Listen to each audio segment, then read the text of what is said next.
नमस्कार। समानता के मूल्यों के लिए प्रतिबद्ध विदुष पैटर्न फेसबुक पेज में आप सभी का स्वागत है।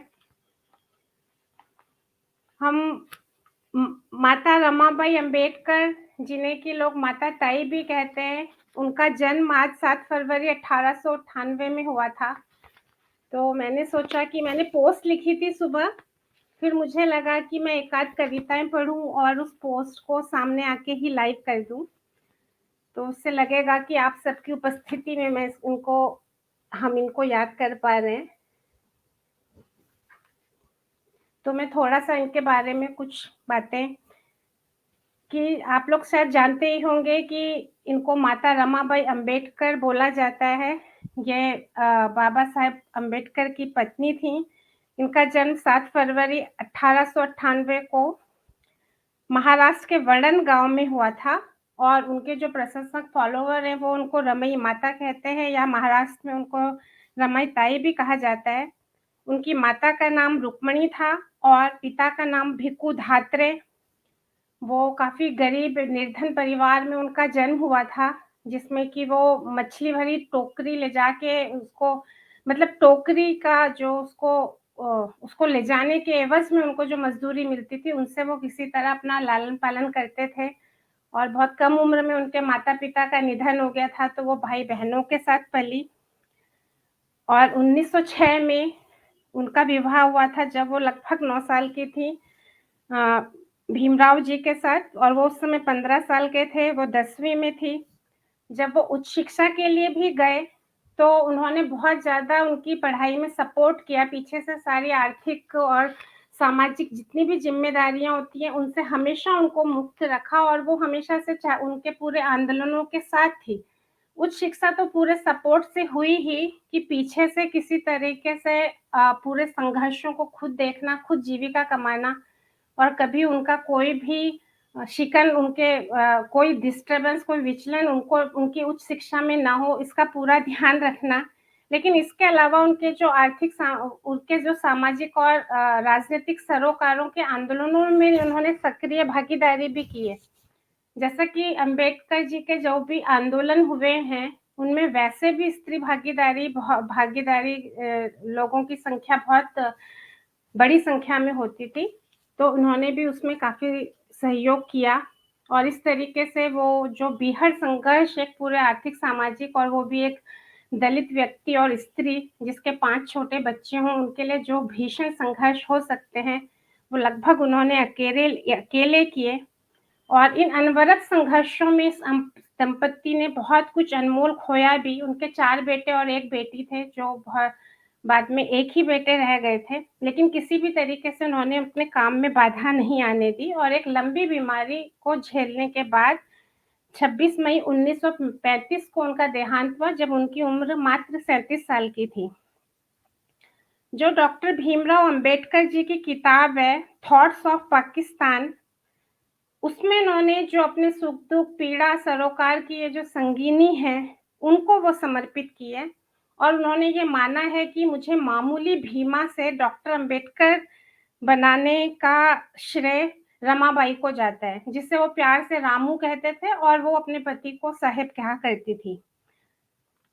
तो उनका ऐसा ही नहीं है कि वो पीछे से सिर्फ़ उन्हें घर-बाहर की ज़िम्मेदारियों से मुक्त रख रही, बल्कि वो उनके खुद के भी सरोकारों का एक हिस्सा था। हालाँकि वो एक सीधी-सादी घरेलू महिला थी, लेकिन आत्म-अभिमान से भरी हुई थी, जिसमें उनको किसी की भी दया या किसी भी तरह का कोई तिरस्कार सहना बिल्कुल भी गवारा नहीं था। तो वो ये चाहती थी कि हर कोई सम्मान से जी सके, तो वो उनके सरोकारों के मन से भी पूरे साथ थी। अंत में जाते-जाते उन्होंने जो अपना अंतिम संदेश अपने पति को दिया, वो ये था कि मेरी मृत्यु के बाद आप निराश ना होएँ, हमारी संतानें तो नहीं जी पाई, अब ये समाज ही आपका अपना बच्चा है और मैं चाहती हूँ कि आप इसे ब्राह्मणी व्यवस्था की जकड़बंदी से आज़ाद कराएँगे, ऐसी उनकी भी कामना थी। तो ऐसी ही कोई कामना मुझे बहुत सारी कविताओं में दिखती हैं।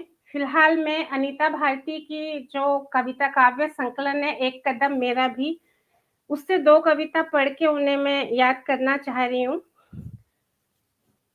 अनिता भारती आई भी थी हमारे उजास कार्यक्रम में, उजास मायनों के कार्यक्रम में, तो उन्होंने सावित्रीबाई फुले के माध्यम से उजास फैलाने की हमारी समानता की मुहिम में हमें सहयोग दिया था, तो फिर मुझे और ये कविताएँ काफ़ी ज़्यादा अनुकूल भी थी आज की बात से।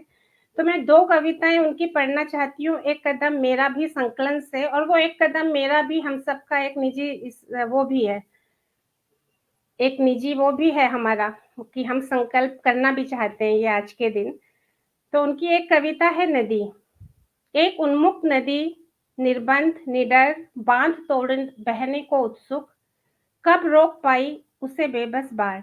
एक उन्मुक्त नदी, निर्बंध, निडर, बाँध तोड़ बहने को उत्सुक, कब रोक पाई उसे बेबस बाढ़। गेसुओं की सुगंध मुझसे गले मिल जा, हवा का कोना-कोना मुक्ति गीत है मेरा, प्राण वायु लाएगी नया सवेरा।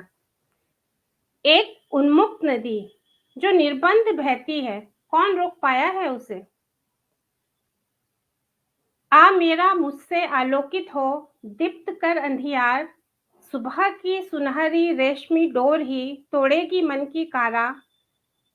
तुम मानो या ना मानो, मुझे न भाता तुम्हारा उपकार। आ चल सखी, हमें मोड़नी है जीवन की धारा। तो जीवन की मोड़ने की धारा को इस समय याद करना वैसे भी इस कविता को अच्छा लग रहा है, और जनरली स्त्रियाँ मतलब अगर पारंपरिक ढंग से भी उन्होंने इतना कुछ आगे किया है जो पीछे रह के, तो वो लगभग वैसे ही होता है कि एक तरल योगदान देना पानी की तरह, जो दिखता नहीं है लेकिन उसके होने से इतना कुछ होता है। एक दिए की तेल की तरह रोशनी के लिए जलना, इस तरीके से हम याद करते हैं रमाबाई अम्बेडकर जी को। दूसरी कविता उनकी है उड़ान।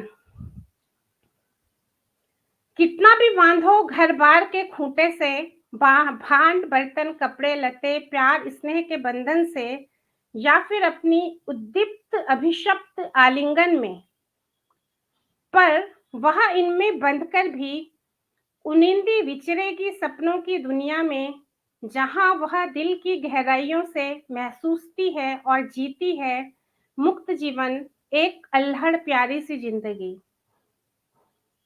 हरी नाम धूप, गर्म मीठी धूप, पहाड़ों की ऊंचाई, तितलियों की उड़ान, चिड़ियों की चहचहाहट, सब उसके अंदर छिपा है। हरी नमदूम, गर्म मीठी धूप, पहाड़ों की ऊंचाई, तितलियों की उड़ान, चिड़ियों की चकबकाहट, सब उसके अंदर छिपा है।